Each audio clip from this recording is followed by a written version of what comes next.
It was an honor that they put people's lives in my hands. It was a great feeling to be trusted to that extent.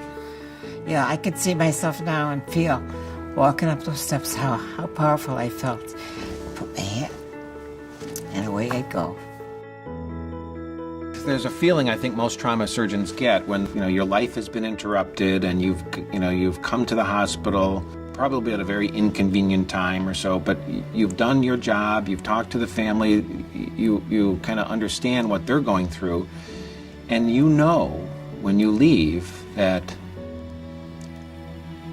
you kind of know that that person's going to do okay. Sometimes I've had to sit in the parking lot and cry my eyes out. But I know that there's somebody that's going to need me tomorrow. I go back the next day, put on my boots, and back in it for the fight. Nah, I don't talk about it. I don't talk about that kind of deep personal stuff at parties. I may share some of those things with my wife, but I don't brag about it or talk about it. It's just something that we do. I do, and I take deep personal satisfaction in it, but I don't talk about it.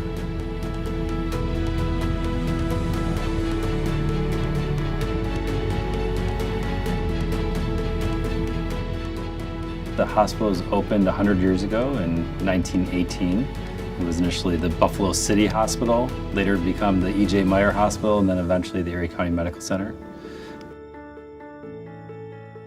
Our roots are a crisis in tuberculosis and experts that came together to create this facility from a field to now what we have today is the ECMC Health Campus. We look back and tuberculosis and the flu killed more people than died in World War I. We were the pioneers of trying to find new ways to heal people from these diseases that were ravaging the community. Tuberculosis is an organism that can infect people, their lungs. It was horrible because there wasn't good treatment for TB back in the days when this hospital opened. Goes back to what the science said at that time. Don't forget, we hadn't had any inventions of these wonder drugs. And so you treated people by natural measures. Lung problem, fresh air. I worked nights, and I had to go at night and wear a full gown, a cap on my head, a mask, and work by flashlight. The lights were out, we worked by the flashlight. And we had to go all night long on our rounds and put the flashlight on the patient, make sure they were breathing. Because in those days, the TB patients hemorrhaged in the night and day. That's how bad TB was. There were gardens as you came in and flowers as you came in. That's all part of this, therapeutic milieu because you had people who were long-term. Oh, it was fabulous back there. Yeah, they had gardeners tending everything. We even one time had horse trails back there. It was beautiful. Yeah, beautiful grounds. It was in 1918, I guess it was open, which was a pretty good year for the flu. We were hit with a huge influenza pandemic around the world. It affected us locally here, and we actually used this hospital to house medical students during that influenza update. During the war, the city of Buffalo conscripted or drafted the medical students from the University of Buffalo to work here because of the crisis. As a result of that developed our relationship that we know today. And think about all the teaching that was created as a result of that. Most of the staff here have some affiliation with the medical school. All of us here at ECMC enjoy teaching in some way. Teaching is just part of our daily experience here. Important part of our history is when the county took the Buffalo City Hospital to create E.J. Meyer Memorial Hospital and nursing school because of the shortage of nurses. E.J. Meyer was, a very influential person in creating Buffalo City Hospital, and that's why the E.J. Meyer Hospital was named after him. I graduated from E.J. Meyer School of Nursing. It was, at the time, it was a 2.5-year program. But we stayed in the dorms, and then we went to, we had class on the E.J. Meyer campus, and then we also had class at the university. And I can say that we had an absolutely wonderful education. You had an opportunity to get a tremendous amount of clinical experiences. And I'll tell you, I honestly felt that I was helping people. I was very proud because a lot of the patients looked like me. And I think they were a little proud to see me there. Because in that class, there may have been about 5 of us out of a class of about 30. One of the things that happened with our class, we had 4 African American women and 4 men, which was a first. So we raised some eyebrows as a unit. And of our 4 men, one of them was Jewish. I don't think all of the instructors were really ready to deal with all of that cultural change. E.J. Meyer was the place to go if you wanted to be the male nurse. Traditionally, it was a female role to be a nurse. E.J. Meyer was the first place, the only place in New York State where male nurses could go to school and become a nurse. Yeah, we had male nurses. We had 5, but they had to live out. They couldn't live in. One of our guys came back. He'd been a medic, and he had training, and he got accepted immediately, and he was fine. He did all the classes at UB with us. I dated him a lot. He had a car. Nobody else had cars those days.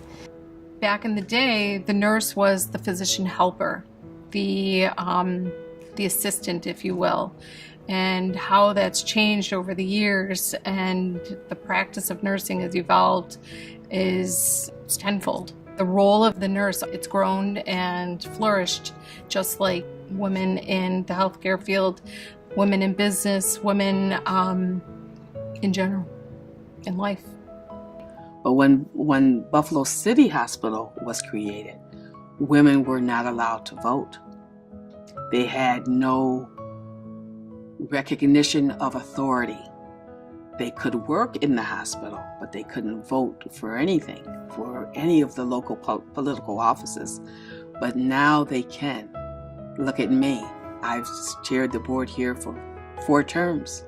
First African American woman to ever chair the board at ECMC. The crash cart is something that you just think was always here.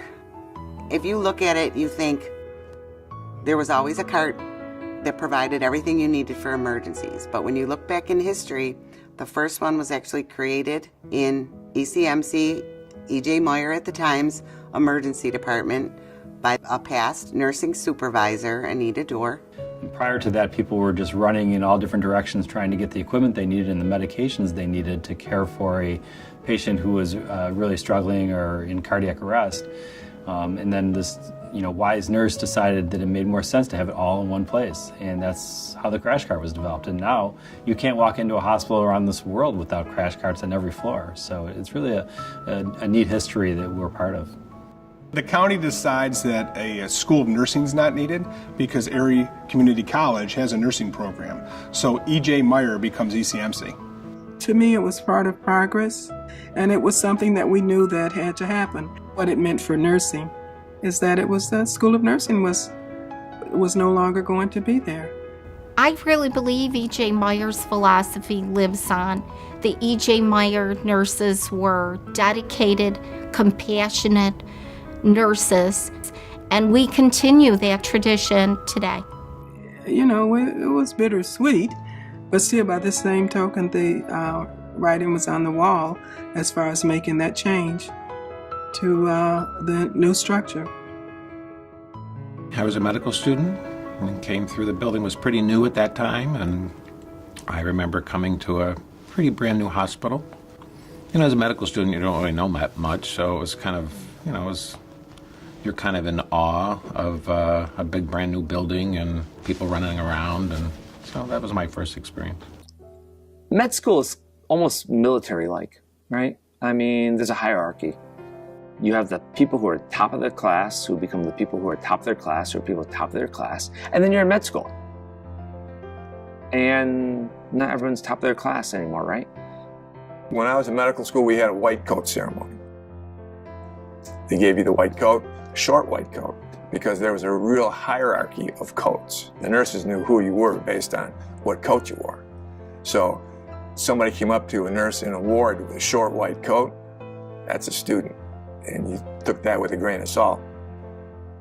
Somebody came up to you with a long white coat and a particular badge, you knew who that was and you paid attention because they have the gravitas or the experience. So there's a real hierarchy of authority and responsibility based on the coat.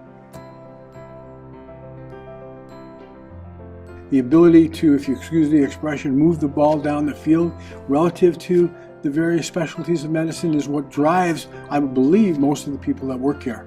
The teaching that went on here, both from the physician and nursing perspective, are all things that I think make the differential between what we're doing and from where we've come. Especially with our affiliation with the university, we are always looking for ways to conduct research to improve things for the future. You know, I mean, Buffalo itself was the early birth of a lot of this technology.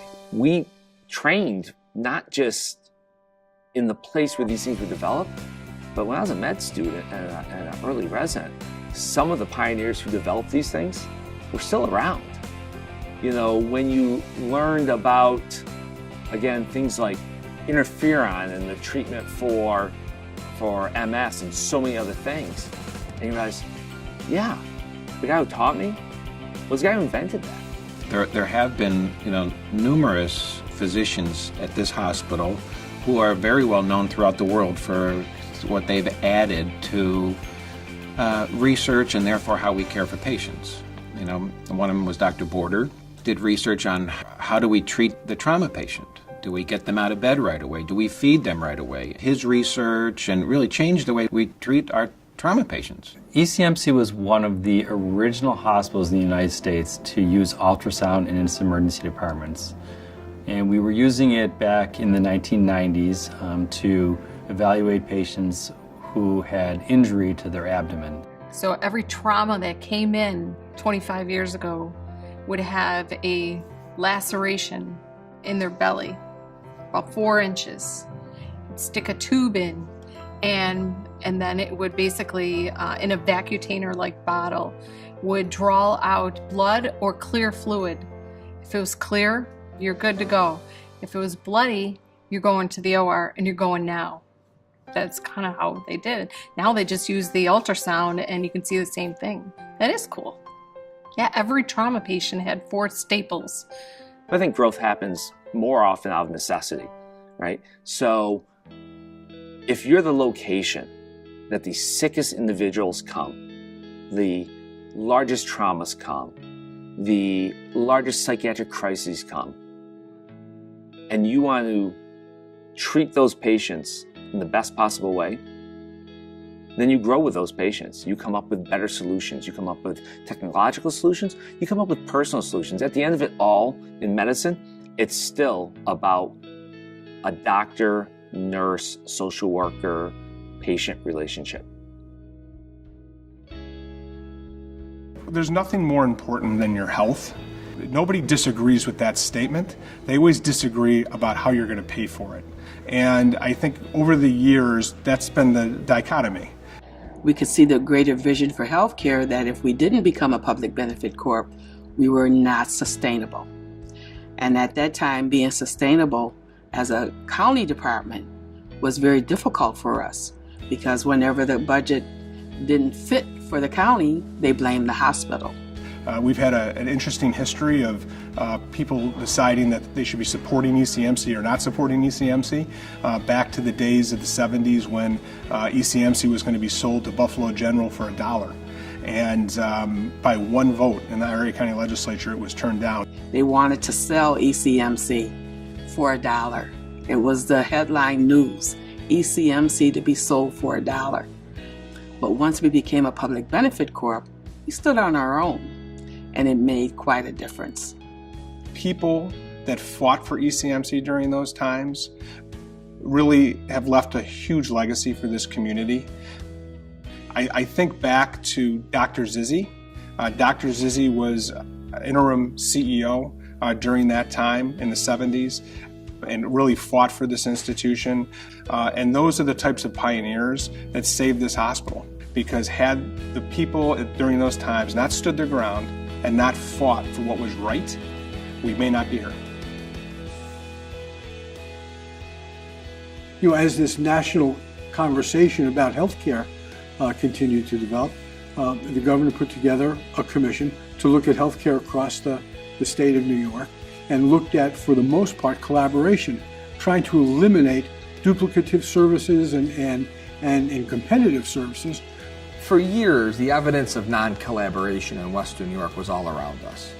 And we were kind of stuck in quicksand. And to think that our existence, to think that we might not be here, to think that it was one or the other at some point, it was Buffalo General or ECMC, boy, our community would have suffered. You had 2 transplant, programs, you had 2 behavioral health programs. You don't need that in this community. And it was a little bit of a forced marriage, I think we all know that. But what came out of it, again, 10 years later, wow, it's great. We learned that we could all sit at the same table together and create a better healthcare system. And under Great Lakes Health, that's what we've been able to do. Who would have ever have thought $200 million of development on the east side to coincide with the hundreds of millions of dollars of development on the medical campus? You put that together, and what do you have? You have centers of excellence, you have less duplication, you have a much more efficient system, and you really have a community that believes in what we're doing. And I think that's the key piece, is that you have your employees, your physicians, your nursing staff, they believe. Now you have the community believe in what you're doing, and now you're off and running. It was really about creating centers for excellence, and I have to give the leadership of all 3 institutions, UB, ECMC, and Kaleida, to finally understand that together you can build something even better and stronger. And I think it's been a win-win for all institutions, and you create that type of a dynamic, everyone really wants to play well and make a difference. We finally came to an agreement under Judge Curran's leadership, and really that was the carrot and the stick days, and Judge Curran was terrific to us, not to just ECMC, but to us, because he was one of the people who had the vision of what we have today. And as you look across, without those times, really, you wouldn't have the medical campus the way it is. And now when you think about the medical campus, the Gates Vascular Institute, Oshai Children's Hospital, think about ECMC. We're 5 minutes away from the medical campus. The medical campus doesn't have to be 4 blocks of land. It can extend through Grider and even beyond, and it does. So what came out of really an ugly time, what came out of really a stressful time, look what we have today. I tell you right now, we have what I would consider one of the best healthcare systems in the country. I am a nurse. I hate when people say you used to be. No, I will always be to the day I die. I earned my title. That was my profession. I never wanted anything after that. Except having a baby after the first one, and then they kept coming. Now my 2 daughters are better nurses than I probably ever was going to be. They do take care. Nursing is generational. My mother actually worked here. She was an emergency room tech, and she worked here for 34 years and retired from here. And it's funny because a lot of the people that I knew when I was a child, through her, I kind of worked with and then became my friends. And so it was very interesting and nice to kind of work with them side by side too. So that was nice as well. My grandmother actually was a nurse here for many years. She went to nursing school here, was one of the early graduates, and then worked here probably 30 years or so. She was here a long time. It was great to, when I started here as a student in undergrad, to hear about her reputation and how hard she worked and trying to do what she did. In my early days, I worked night shift, and the head nurse on days was Nan Pugh. She was a tiny little woman, really petite, white uniform, white socks, white shoes, cap still, even though we weren't required to wear it anymore. And she would do one sweep in the hole and then tap her foot. Like this, she would do to me. Come here. And I'd be like, okay. She could tell me everything that went on and didn't go on all night just from sweeping the hall. She was amazing. She made me be a great nurse. So the one day I'm working in the emergency department and one of the residents came in and her name was Dr. Pugh. And I looked at her and asked her, I said, I used to have a head nurse. She said, that's my grandmother. And Dr. Pugh has the exact same qualities. She's intelligent, fair, hardworking, knows what's going on, is aware of everything, and she's now our associate medical director in the emergency department. People don't realize all the working parts that go into getting a patient well. There are so many parts and so many people contributing to the effort that people on the outside might just take that for granted. I think that the beginning part of the hospital is all about answering community needs. We still do that on a daily basis. That 100 years is what is the piece of when people say community resonates strongly.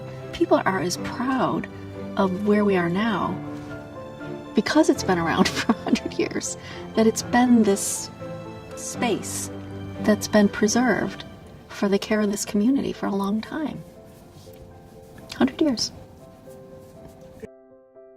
I think I'm optimistic about what ECMC has already accomplished for the community, but what they're going to be able to do in the future. I think the entire staff, whether it's administration, the nurses, the physicians, anyone who's in the building is trying to make this neighborhood and this community healthier. And by many means, not only the services they provide inside the hospital, but the outreach they're trying to do outside the hospital as well.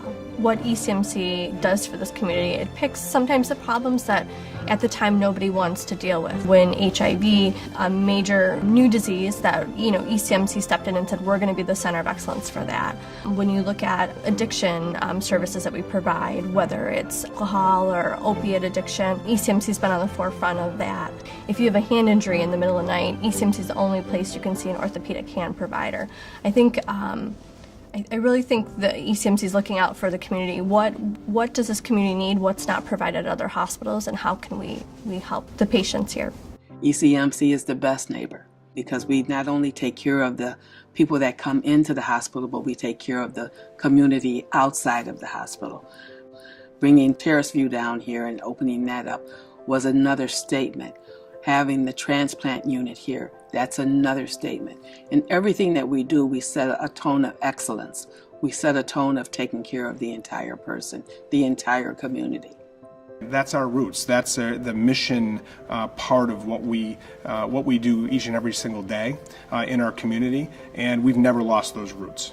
We're going to be building a new emergency trauma unit, second to none, state of the art. We don't do things halfway. If we're going to do it, we're going to do it the whole way. And so we're looking forward to that. And then we're going to change our lobby. We're going to change the front of the hospital so that when people come in, they feel the welcoming before they walk into the door. At a comfort level for the patient and for the family. We take care of the whole family, it's not just the patient. I may be the chairman of the board of the directors or chairman of the foundation, but most importantly to me is I'm a patient. And for me, that obligation to the rest of my colleagues on the patient community is an important driver for me. It is a lifelong commitment. Every day, if you drive by that building, you drive down Grider Street, we should all be so grateful and thankful that we have an institution of that value and that service level that is there in the unfortunate case that we may need it. Let's hope that we never need it, but if we do, thank God we have it. They took a pasture and they started a hospital. I mean, that takes vision. Yeah, and someone like me who's been here a long time, I'm thinking about it, and what have I been here, like 35% of the hospital, 100 years I've been here? It's a long freaking time, okay? So, and when I think back, I say, would I do that all again? And I love where this hospital is. I love the care that we provide here. I love the teaching aspect of that. So yes, I would do it again. And that's a successful career when you can say, yeah, I'd do that again. Don't you agree?